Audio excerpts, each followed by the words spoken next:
So let's get into Adobe Illustrator CC. I'm going to go down to my icon on my Mac. You can also follow along on your PC, and I'll try and give you the shortcut keys that'll work for your PC as well. I'm going to close the welcome screen. First thing I'm going to do is tell you where the preferences are located. And the reason I do this is because it's one of the things that you're going to have to become familiar with. You will be changing things within the preferences settings, and it'll be a whole lot easier right now to just tell you up front. So on a Mac, you go to Illustrator, down to Preferences, or as you can see, there is a shortcut key, and that is Command K. It is Control K on the PC. Sorry about that. So Command K brings up this preferences pane, and you see we have preferences for general, keyboard increments, all sorts of stuff. One thing I'm going to do is make sure that scale, strokes, and effects are enabled in this. I'm going to go to my units, and we'll discuss those a little bit later. I will set my units to inches for my rulers, and points for type and stroke.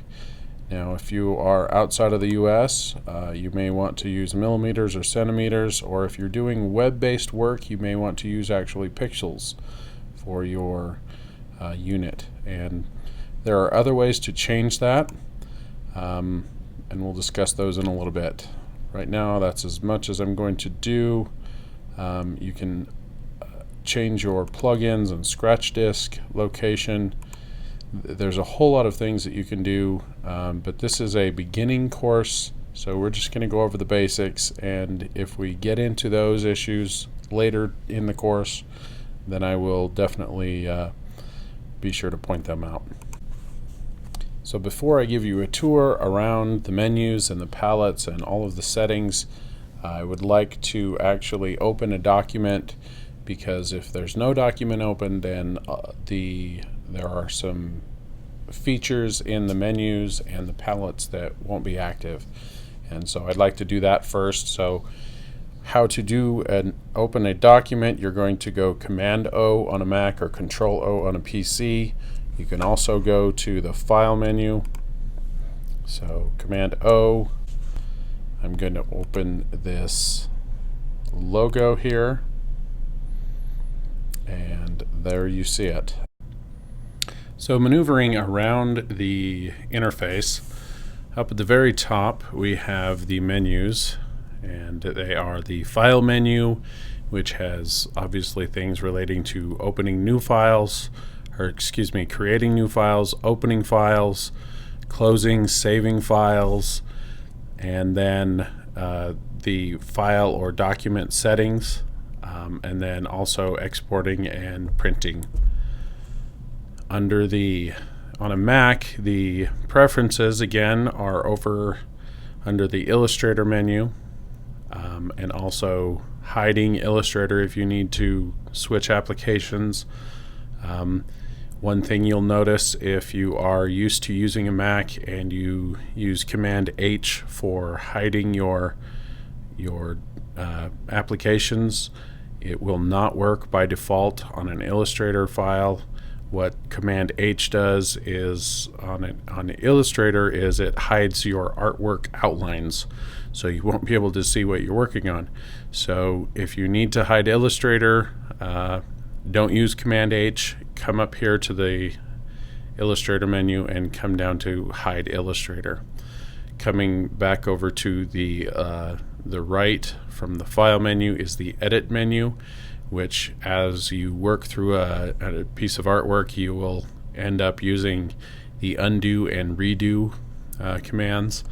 And I would strongly suggest you get used to the shortcut keys in Illustrator. There are so many good ones, and they make your workflow, they increase your productivity so much. Get used to them, and in this case, edit, undo is 2 steps of your cursor or your mouse, whereas Command or Control Z for undo, or Command Shift Z or Control Shift Z for redo is a whole lot easier. Same for cut, copy, paste, and paste in front is actually my favorite, one of my favorite commands that I use all the time. You can also do finding and replace with, and that's of course with text. So if you have type anywhere in your document and you want to check your spelling or find and replace words within that, edit your colors. There's a whole lot of things under the edit menu, and maybe we'll go into more depth a little bit later. You can also change your keyboard shortcuts and customize some settings, which is really helpful as you begin to get familiar with Illustrator. You will want to do that. There are some things that as default shortcut keys just absolutely make no sense. And I'm just going to leave it there for now. We'll discuss it a little bit later. Probably not in this course because it's more of an advanced kind of thing but as I get into it, we may discuss some of that. Continuing on, we have the object menu, and let me just select an object here so that we can see what we can do with the object. There are some transform options under the object menu. You can arrange it, and that again, shortcut key, shortcut key, shortcut key. Use the keyboard shortcuts and it'll make it a lot easier than remembering how to send something to the back or bring it forward. A lot easier than coming up to the object menu, going to arrange, and manipulating it that way. You can group things together and ungroup. As you see, I have what I have selected is a group, so I could ungroup that. I could lock it so there's no way you could select it. You can hide the selection, and then expanding we'll talk about in a later lesson. Certainly, rasterize. Now remember, in 1.1 we talked about rasterized graphics and vector graphics. This would turn your artwork into raster graphics. And then the path and shape submenu over here, I use these very heavily. Join is again another one of my shortcut keys. I'm just probably going to mention shortcut keys until the course is over. Shapes and patterns and blend is another favorite. And then there are really a whole lot of things that you can do, including clipping masks and compound paths. There are really a lot of good things that you can do with Illustrator, and we'll go into them. Just know that anything related to an object that you have selected, you're going to find something that you can do to modify that object here in the object menu. Again, going to the right in our menus, we've got the type menu. You can change fonts, and as you can see, when you go to the fonts, you not only have the name but also a sample, and it's even in the word sample of what it's going to look like. And you can scroll down through all of your fonts. Also change the font size. I don't usually use this menu because of the tool, the type palette. So there's that, but it's just another way to change your fonts and your type. And so this menu is all about your fonts and your type that you're using. One thing that you would notice, whereas this logo is created in a font, it has been turned into outlines, and outlines means instead of having the font editing capabilities still remaining in that object, it has been turned into a shape, and you can tell by the anchor points around the outside and the outline. And somebody has taken and selected this create outlines from that. Select. Now select is also pretty good. Okay, I sound like I'm judging the features of Illustrator, but no, the select helps you to select different and similar objects by the fill, stroke, for example, and we'll go into those a little bit later in our lesson on selecting. Effects. Illustrator has a lot of effects that it comes standard with. Excuse me. And you can see it's kind of grayed out here. It says Illustrator effects, and down here it has Photoshop effects. So if you're familiar with Photoshop and just coming over to Illustrator, there are some things that are similar here in Illustrator that you may be familiar with, like the Gaussian blur, some of the pixelate features or effects, and then also, again, there are a lot of good standard Illustrator effects that you can use. The View menu, as you're getting familiar with the program, as you're getting familiar with how Illustrator works, you're going to go to the View menu quite a lot until you get your shortcut keys down so that they're habit. And as you need to turn on guides and rulers and grids and things like that, how you view your artwork is so very important.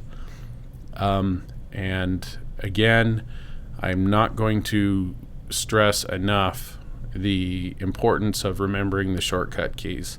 In the course that I'm teaching, we will have the first quiz that we will do is going to be the tools themselves. And when I say tools, I mean the ones over here in the toolbar.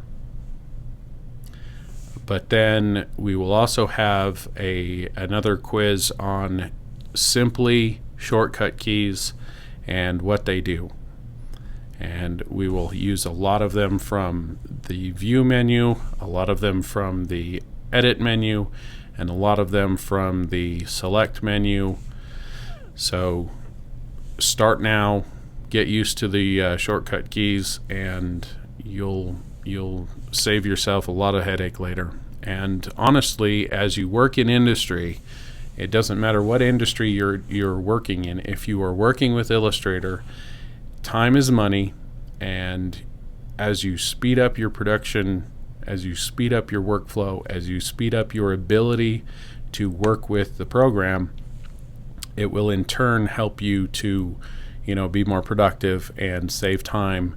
And actually, after 18 years now of working with Adobe Illustrator, I really love when I can just get in there and get into a good flow, and I'm creating, and I don't have to worry about where is that tool that I need or whatever. I mean, you think of I'd hate to use this analogy because it's kind of off the wall, but you think of a woodworker out in his shop, and he knows where every tool is placed, and he knows what each tool does, and it's second nature.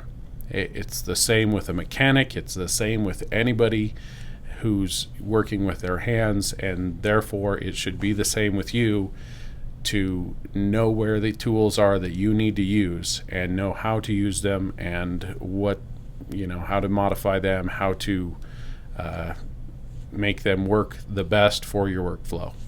So that's all I'm going to say about that. And then so we go over to the window menu, and the window menu is where you go when you can't find something. I know that somewhere in my brain, I know the shortcut key for the Pathfinder 2 or the Pathfinder palette, but I have, for the life of me, I can't remember it. And so I always go to the window and down to Pathfinder in order to bring up that palette.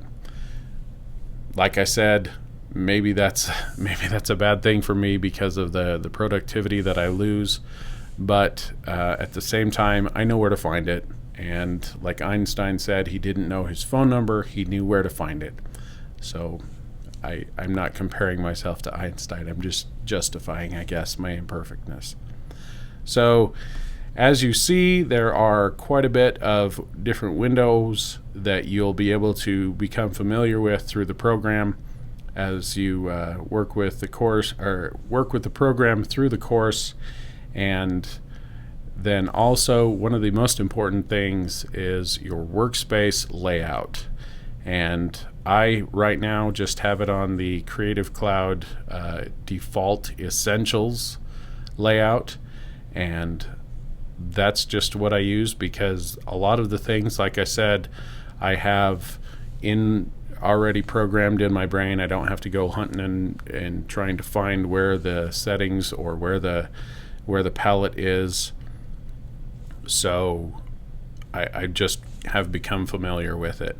I recommend that you do the same. Spend as much time as you can playing.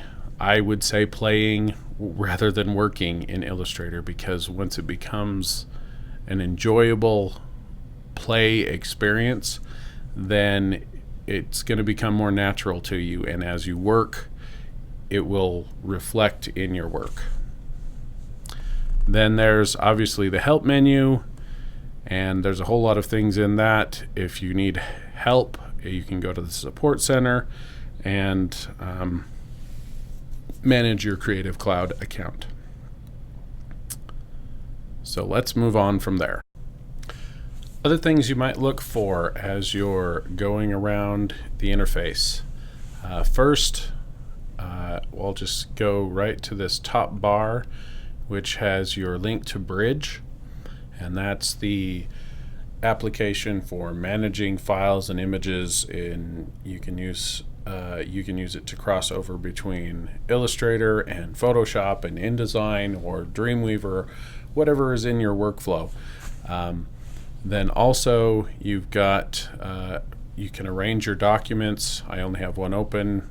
I'm not even going to worry about that. And under that you can that's just tiling or tiling in a grid, vertically, square, however. Then you have, this is your, basically it's an information dashboard menu, and you'll have a description of what the object is you have selected. You'll have your fill. This is the fill color, and you can change the fill color right here. Also the stroke color for the object that you have. If you have an object selected, the stroke weight, and you can actually bring up the stroke panel, which has a whole bunch of other features there. And let me show you one, well, let's continue on. So the weight, the variable width profile, the brush definition, the opacity of the stroke or the object, style, if you have a graphic style that you've added to it, the artwork recolor tool, and that's something we will probably not get into very much in this course. This one is very important though. Where you have your object aligned to, as you're aligning things around, you can either have it aligned to a selection, a key object, or the artboard. And as you see, it's right now aligned to selection, but I only have one object selected, so if I try to align everything to the left or everything to the right or top or bottom, it's not going to be, it doesn't even give me an option because there's only one object.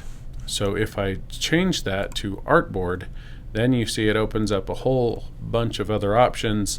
I can horizontally align the object to the left of the artboard, the center of the artboard, the right of the artboard, and top, middle, vertical center, and bottom. I'm going to go back to center and vertical center, And then this also, this is the reference point. So right now it's referencing off the very center of the object, right in the middle.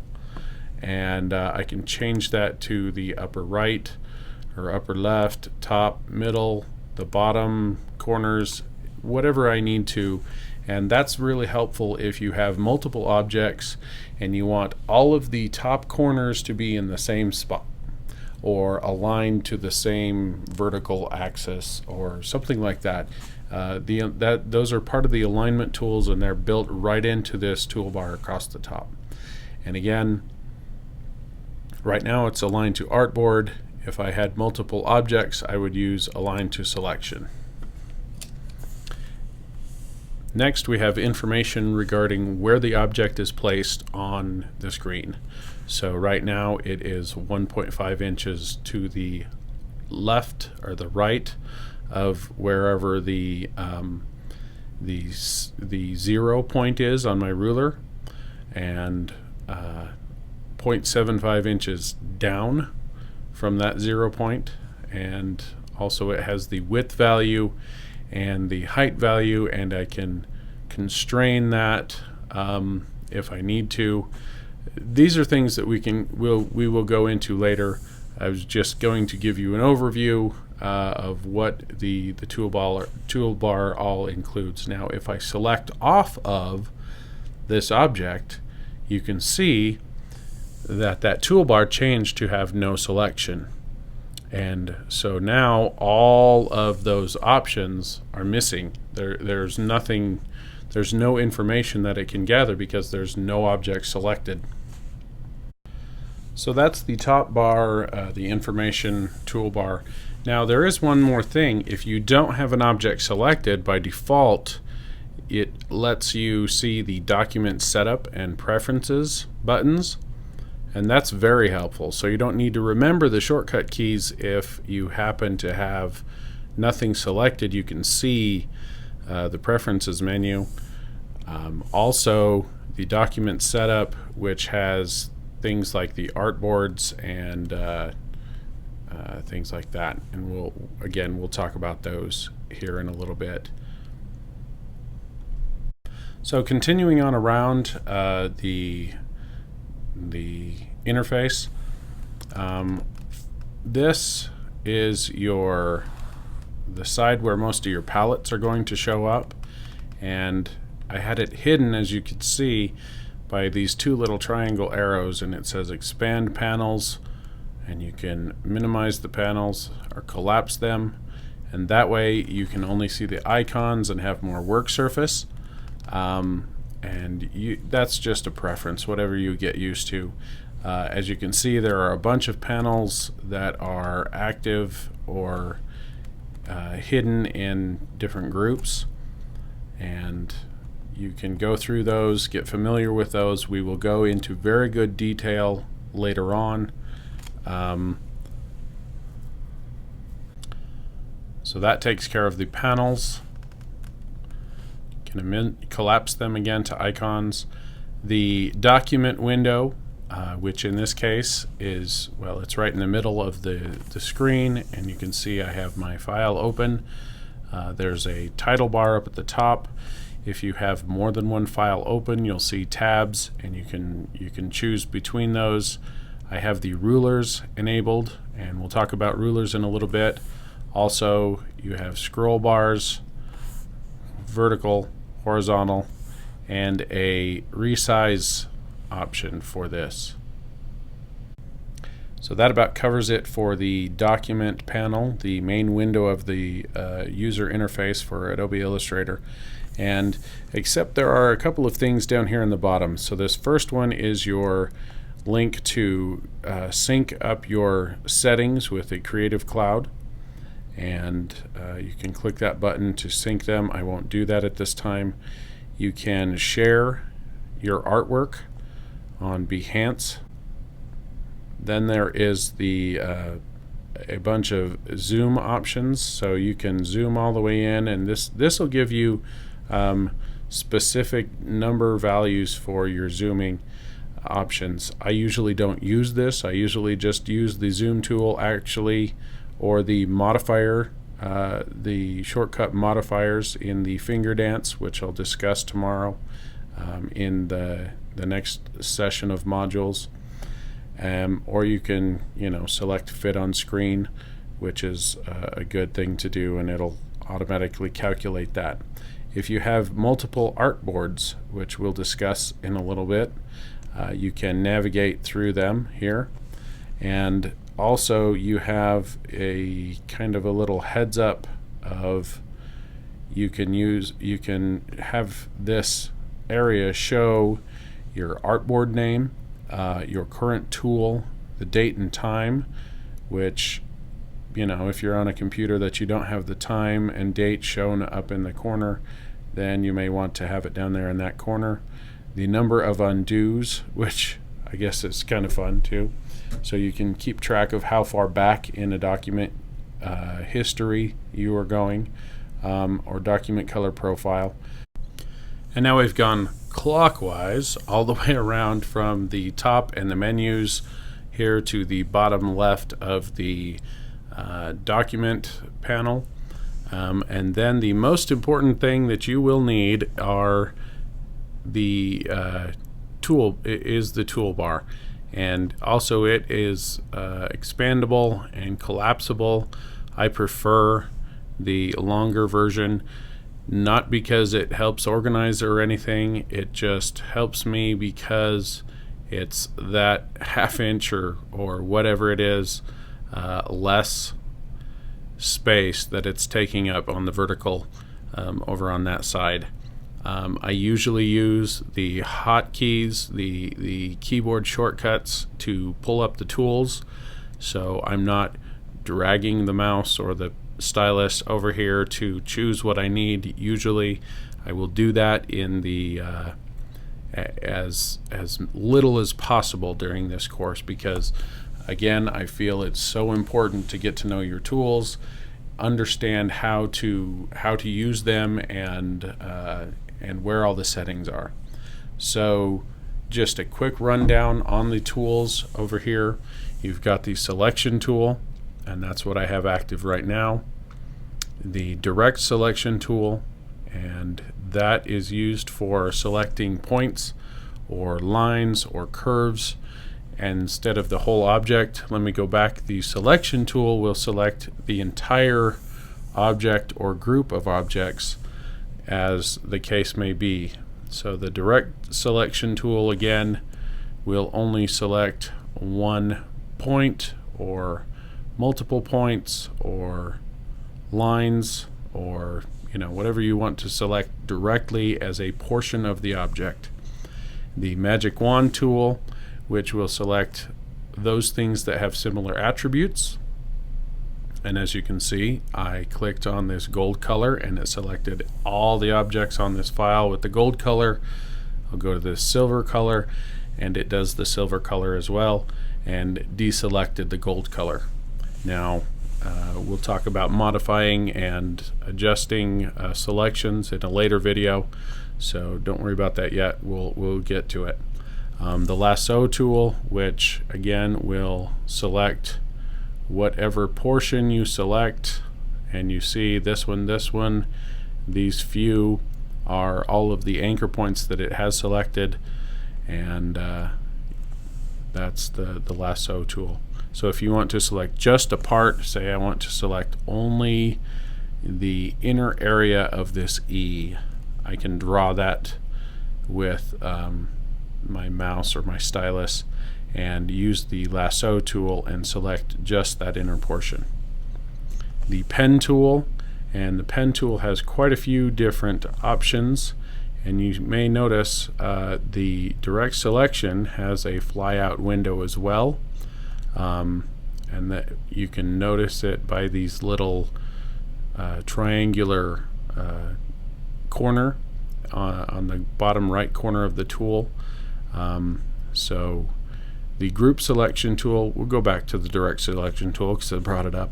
So the group selection tool will select portions of a group, and actually all you have to do is click on the edge. The direct selection tool will also select the entire portion of a group only if you click on the fill area. However, if you have, for example, a unfilled area and you use the group selection tool, let's go to nothing, and I'm clicking within that area inside, nothing is selected. If I use the direct selection tool, also I'm clicking but nothing is selected. If I choose with the direct selection tool on a leg, or excuse me, a line that's part of that group, it will only select that line. It's directly, when you think of direct selection, it is direct. It's only what you're clicking on. The group selection, however, is similar, but if I click on that line, I will select the entire group of this whole object. And so then I can, move that around or whatever. Let's actually just delete that. I don't need it right now. So we talked about the magic wand and the lasso. The pen tool has a fly out panel as well. The pen tool is probably one of the most difficult but most satisfying tools of all of Illustrator. And I say it's the most difficult because when you think of drawing a picture with a pen, you think of broad strokes or lines, things that move, and you think of taking your pen or your pencil. Well, we're talking about a pen, so you think of taking your pen and putting it on the paper and dragging that around and making a solid line. That's not the case with the pen in Illustrator. I'll show you what would happen if you did that. The second that you put down your pointer of your pen, you would create an anchor point. And then as you draw your line, you actually are taking handles, you're taking handles from that anchor point that specify how much of a curve is going to be on that. And that will stay there, and as long as you have your cursor or your stylus, or your mouse button or your stylus pressed, it will hold on to those handles. And then if I let go, then I have, you can see, attached that anchor point to a line that is curved, and that's based on the variation, how much of how much distance away from the anchor point that those handles are. So you can see it's a little bit of a curve, and in order to keep making a shape with the pen tool, and we will go into very good detail in this in a later lesson, but just know that in order to use the pen tool, you click and then click again, or click and drag, and you can make more anchors with handles. So that's real quick, real rough on the pen tool. Like I said, we will get into it later, so I'm going to stop there for now. Again, on the modifiers, the options for the pen tool, I would suggest that you learn them, but on the off chance that you don't remember them, I would much prefer that you focus on the finger dance exercises with the pen tool, and we'll discuss those also in a later lesson in this course. The curvature tool actually does a little bit like what we're talking about. So I make 2 points, and then I can create a nice, it's like using a French curve, but without having the plastic French curve sitting on my tablet here or on your desk, and it makes really nice sweeping curves, as you can see, and as you go around, it adjusts based on the math of the previous to make the perfect curve. So that's the curvature tool, and I'll continue on. So the type tool also has, let me come off of it for a second, it also has a flyout with some options. I usually just use the type tool unless I have a specific need for one of these. The reason is because it says one of the options is the area type tool or type on a path tool, vertical type tool, and vertical type on a path tool. Any of these vertical ones, I usually have to use that. I usually have to come into the flyout to pull that tool. Otherwise, you can just select the type tool and get a fairly good representation or fairly good access to those options.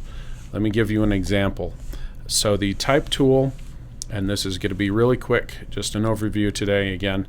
The type tool, you click once, you start typing some text. And as you can see, it is a line of text. As you have an object of text, you can move it around. Another thing you can do with type is have a line already. So let me grab the pen tool again. And here I have a line. And we're going to do type on a path. So here's my path. Go back to the pen tool or the type tool, and I can click. And as you look, watch what happens to the cursor. It's the regular type tool, and now it's the path type tool. And the second you click on that path, then you can type on a path.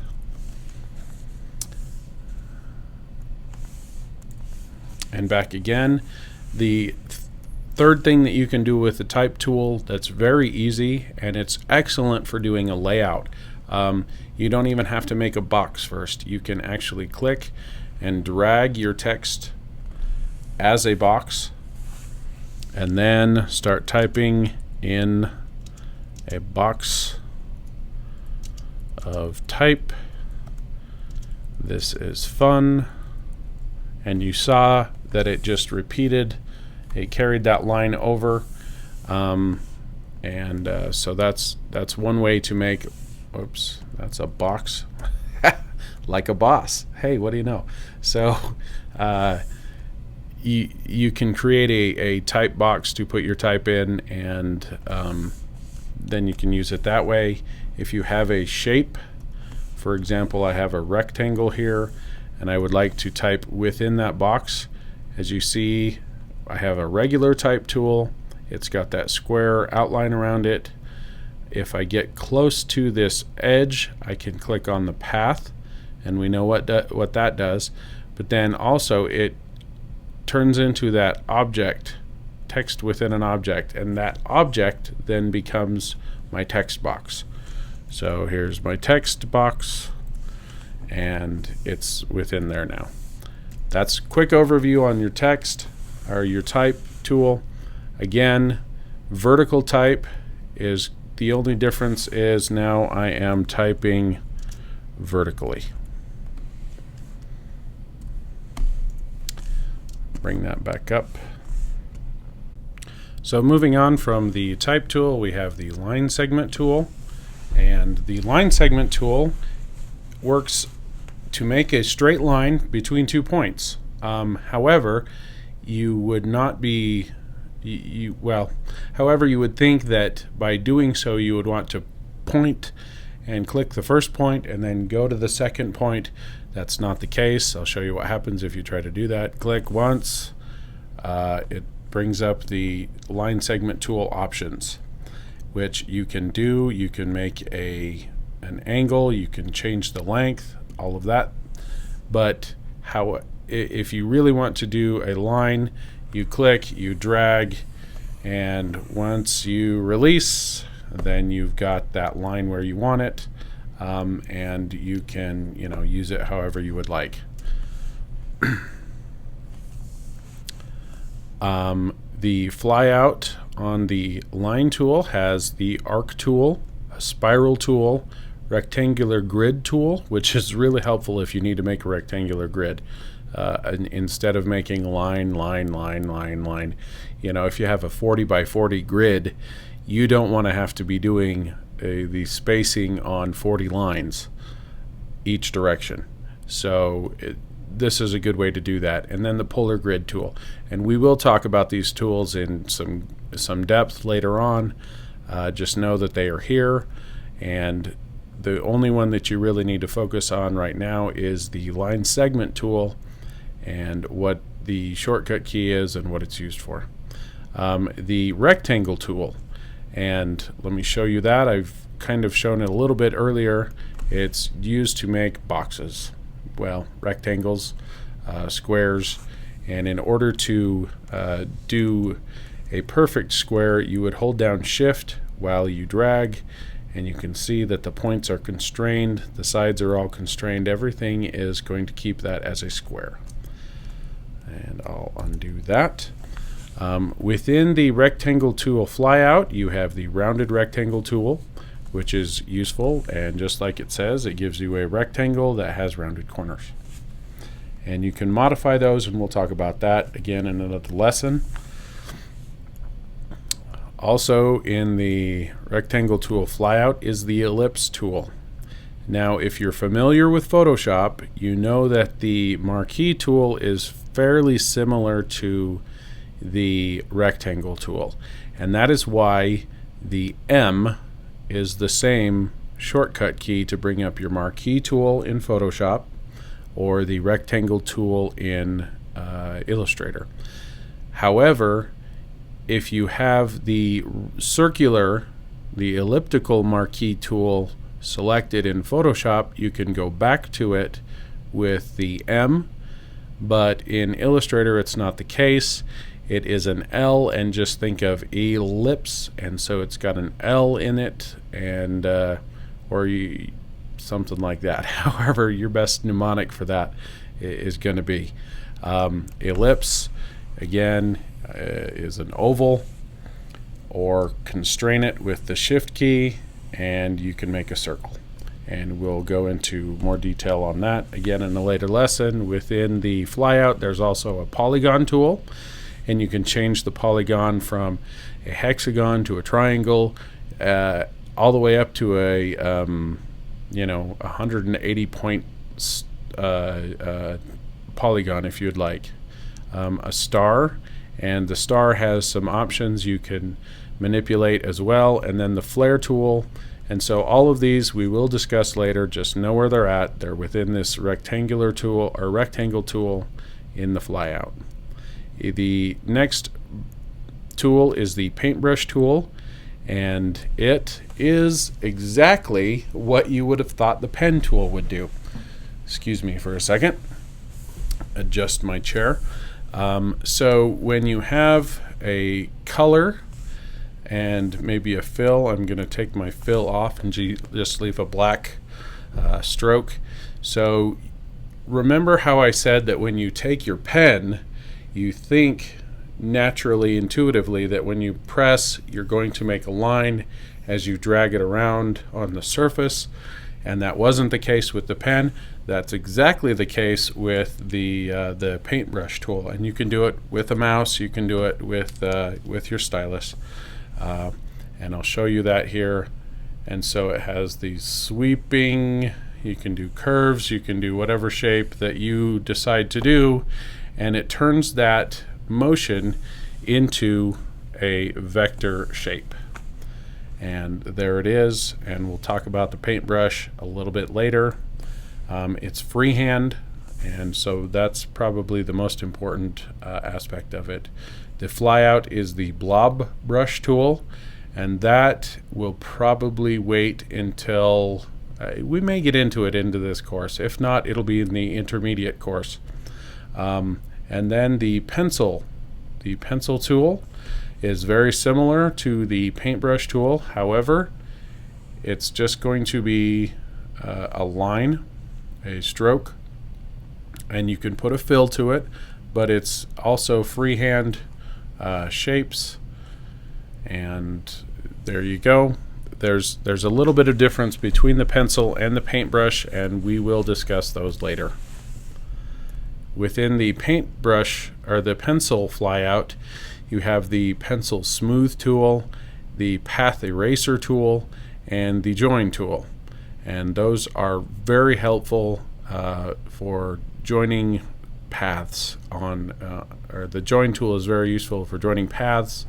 the path eraser, obviously for erasing paths, and the smooth tool. Let me show you what that does.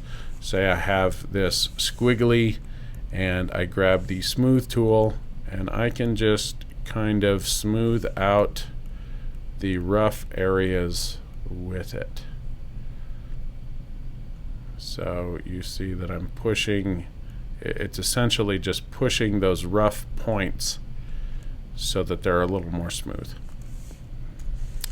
The eraser tool, let's go back, undo, and get my path there, and we'll use the eraser tool, and it is on this, the next one down, and it also has on its flyout the scissors tool and the knife tool, which are very, very helpful. I'll show you what the eraser does.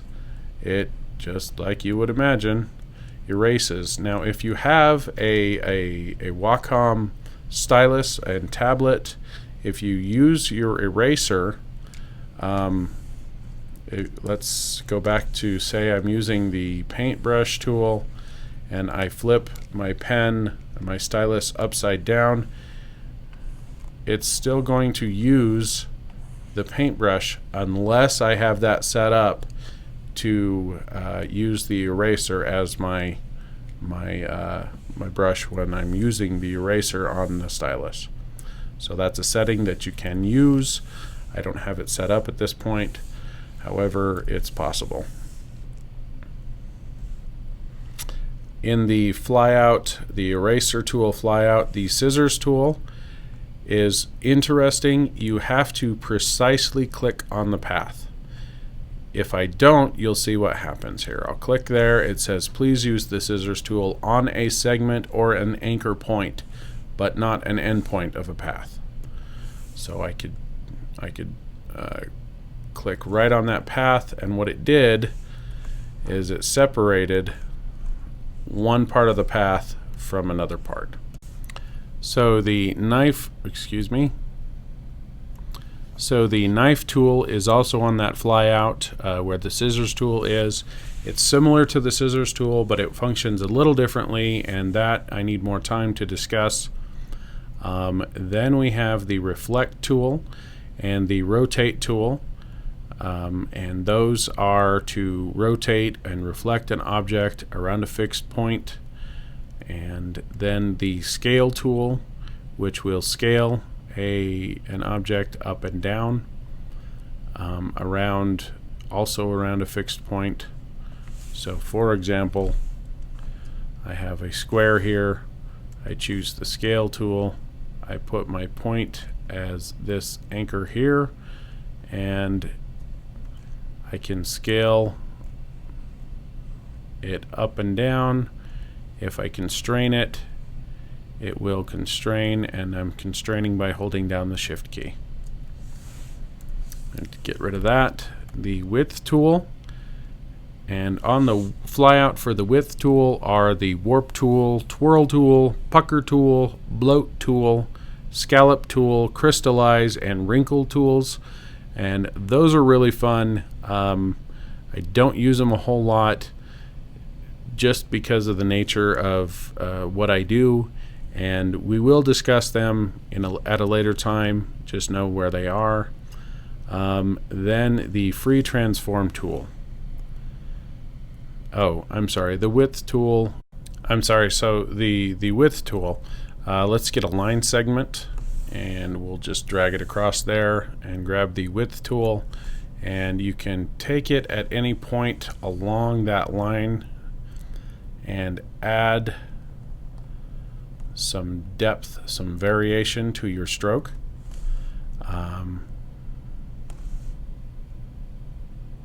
And manipulate that a little bit. We can increase, we can decrease, and so we can do some variation to a stroke. And so we can do a nice arrowhead looking design there. I don't know, you might need it for something. It's fun to use and to come up with some really cool, interesting shapes. They're not so much shapes as they are variations of stroke. So anyway, just know that that's there. And then let me delete that completely. And then the free transform, I'm going to click on an object here. I've got, we'll take the U in my University of Idaho logo. And what can I do with that? I can do all sorts of fun stuff to it.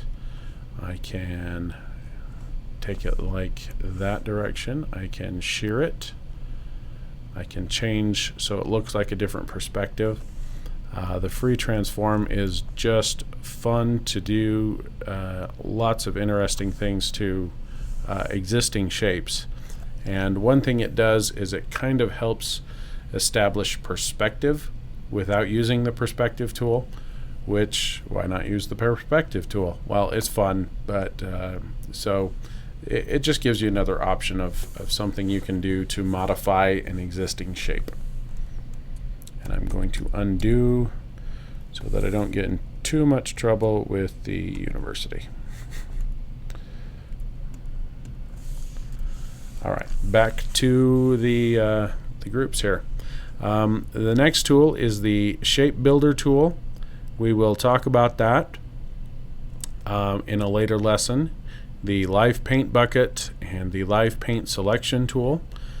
And then the Perspective Grid tool. Once you click on that, you get this immediately. You get this perspective grid, and I'll zoom out a little bit so you can kind of see it. You'll have these points, these vanishing points, and you can change them. You can change the depth of your perspective, and you can do all sorts of just, you know, good perspective things with it. It's just a guide to use to set up your artwork, and then your artwork can snap to those guides as you're drawing it, so you can transform and also create on a perspective, just like you used to do as a kid when you take your piece of paper and draw 2 points and make your vanishing points and do your 2-point perspective or 3-point or 1-point, 2-point or 1-point perspective. Anyway, it's the same kind of setup, but it's built into Illustrator, and it helps a lot when you're doing anything of that perspective. For example, if you have if you're working on a rendering in industrial design, hint hint, nudge nudge, wink wink, you can use the perspective grid to take your artwork and place it in perspective, maybe in a city setting or on a vehicle or something like that. And it's just another great tool to use. I digress. On the perspective grid tool flyout, there is the perspective selection tool, and that we will also cover when we talk about the perspective grid. The next tool down is the mesh tool, and for that I will just briefly grab an ellipse here, and we're going to give it a black fill, and then I will take the mesh tool and create a mesh on that. And as you see, it creates these three-dimensional looking lines, which is just boring. But what you can do with those lines is grab an intersection and change that color, and then you can change this mesh to look a little bit more three-dimensional by using the grid of the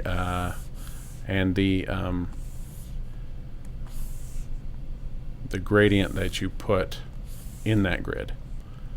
So an interesting effect, very simple. Let me take that back. Very difficult to get used to. I am going to focus on the gradient mesh. Well, it used to be called the gradient mesh, now it's just the mesh tool. And you put a gradient mesh on an object using the mesh tool. It's all convoluted in my brain. Anyway, I will be discussing this in the intermediate class, not this fundamentals, not the basics class. However, if you are interested in it, go and find out some more. I mean, there's lots of tutorials online about it, and it is a great tool to use. As you can see, it can create some really cool effects. So let's get rid of that. And moving on, naturally, after the gradient, you can put, or after the gradient mesh, you can put just a gradient on a simple object. Come here. So I add a gradient to my fill, and the gradient tool says I can change the direction, angle, and points of my gradient with the gradient tool. And we'll discuss that obviously later. The next tool is a hands down winner tool. I love it. I use it almost all the time. In fact, the eyedropper and the shortcut key I on your keyboard right there is probably one of the most ingenious parts of this program. I use it all the time. So I have this box selected. It's got a gradient in it. I can eyedropper this other box, and now I have just copied and applied the attributes from this object to this object. I can change it again by using the same method, and it's a great tool to use. Use it all the time. So that's one to definitely memorize. Within the flyout for the eyedropper tool is the measure tool, and it works like a ruler. You click the first point, you click the second point, you click and drag actually to get to where your second point is going to be, and it'll tell you distance. It's a tape measure. My email's going off. I need to hurry up. The blend tool. Oh my goodness, the blend tool is awesome. I love it. I use it all the time. So, quick example. We have a silver colored box. Let's grab a gold colored circle. Select them both. Take the blend and apply a blend. And there you go. You have a transition from square to circle, and then once you expand that blend, and that's up here, you can see, oops, let me get an individual shape. We got kind of a John Deere tractor shape going on there, halfway between a circle and a square.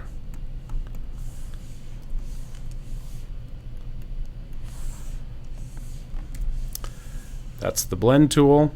After the blend tool, you have the symbol sprayer tool, and you can do a whole lot of things with the symbols tools. We will discuss these very briefly this course. We'll talk about them more in the next course, the intermediate course, and just know where they are. The graph tool, or the column graph tool, is by default the one that's selected, but if you need a different kind of graph, they're all within this tool, and we won't talk about those very much at all until the intermediate course. There's not really a need for them as you're just learning the basics. If you happen to need to create a graph, I would say just go find a tutorial. I'm sorry I don't have one right now as a link, but that I could recommend. But just know that there's a lot of good tutorials out there on the graph tools. Next is the artboard tool, and for that, I think I'll discuss in the section where I discussed it when I talked about the artboards, and so that was a previous video. Next is the slice tool and the slice selection tool on the flyout, the flyout panel for that. And the slice tool is used to create sections of your image to be used in a web layout. So if you're not doing web, you probably won't be using the slice tool very much at all. Just know where it is and know how to avoid it if you don't need it. Next is the hand tool, and within the hand tool is the print tiling tool. So the hand tool I use all the time. However, you may have noticed already that if I am using the hand tool, you see I have it selected now, I'm using my space bar. I don't ever go over here to the menu and choose the hand tool, and I don't ever hit the H for the hand tool. That's because it is second nature to me to use the space bar. In fact, if I get to a program that has a hand feature that doesn't use the space bar to activate it, I get all sorts of whacked, because it doesn't make sense to me. I am so used to using it that way for 17, 18 years now. Use the space bar as your hand tool. It's so much easier to grab with one finger to use the hand tool, while you don't have to move your mouse or your cursor. I mean your mouse or your stylus, move your cursor over to the toolbar, or even change to use the hand, because you may not want to have your hand active, and so it's a modifier, and we'll talk about modifiers in the finger dance, which is tomorrow's lesson, or maybe later today's, I'm not sure. Anyway, the hand tool, use the space bar. Use the hand tool space bar. Space bar for hand tool. Connect that in your brain. Always use the hand tool by using the space bar. After that is the zoom tool, and this is another one. I don't ever use it, and I think that's why it's put all the way down here on the toolbar, is because they figure if you're getting into Adobe Illustrator, you're going to speed up your productivity, you're going to increase your workflow, your methods, so that you're not going to the toolbar every time you need it, or to the shortcut key. Now, some shortcut keys, yes, but the tool shortcuts, if you have to use the modifiers include the zoom tool and the hand tool, and when you use them, I like I said, I don't ever use the shortcut key. So let's go back to the selection tool, and I will show you how I bring up the zoom tool and what the zoom tool does. Obviously, it zooms in or zooms out, and the way to get that is the shortcut finger dance modifier of holding down the command or control on a PC and the shift. Now, if you're on a Mac, you're going to bring up your spotlight search. So that's just the shortcut for that. However, the second you press your cursor, either with your mouse or your stylus, it's going to change, and you're going to go back to using it in Illustrator as your zoom tool. So there it goes, and I'm all the way zoomed in. Another shortcut, Command 0, Control 0, will bring you back to full screen. And we'll talk about all of those shortcuts in a later video, but just know that there are ways that you can use the tools without going to the toolbar. So I want you to get to know them. I don't want you to have to rely on them. I want you to get to the point where you can use the modifiers if they're available. Use the shortcut keys rather than going over to the toolbar and selecting the tool. Okay, makes sense? Good. All right, so the next tools are actually some color usage and object modifying tools. I will get a box here and kind of show you what they are. The first one is this little box here, and as you can see, it will change your selection to the default fill and stroke, which is a white fill with a black stroke, and there it went. I'll undo that and show you that you can do that just as easily. I have my cursor over here, obviously, and I hit the D key and it does the same thing. If, however, I want a white fill with a white stroke with a black fill, then I click the swap fill and stroke button, and that goes with whatever you might have, whatever color or gradient, and you'll know it, you'll see it here. And again, that is the shortcut key of Shift H, or excuse me, X, Shift and X, and that'll do that. However, let's say I want a white fill with a red stroke. Now, how do I get to the red stroke color? So I can either click the area down here of the stroke, I can go up to my colors palette and get to the stroke color that way, or I can toggle between the stroke and fill as my active selection color by hitting the X. And that is right there. I'm now on the fill, and you can see it both in my selection down here and up here, and this other area down there. So X, X, X, I can just go back and forth and toggle between them. The other options down here are for a color, a gradient, or none, and I'll show you how to use those. So I can either click it, this little area will change, well, right now it is a color, so if I click it, nothing happens. If I change and click a gradient, then it'll fill with the last gradient that I had active, which in this case is nothing. So it's the default white to black continuous gradient. I can go back to the color, and I can either click down here, or I can select the right, what is that thing? It's the big alligator and the little alligator. It's the less than, I'm sorry. So the less than. So I hit the less than, and it goes back to a color. I hit the greater than, and it goes back to a gradient. I hit the backslash there right next to that greater than, and it'll go to none. And you can see if I drag this object over the top of my University of Idaho logo, you can see it has nothing within the fill. I go to the gradient, it puts the gradient there. I go to the color, it puts the color there, back to none. Anyway, that's how that works. The next, whoops, I didn't mean to double click.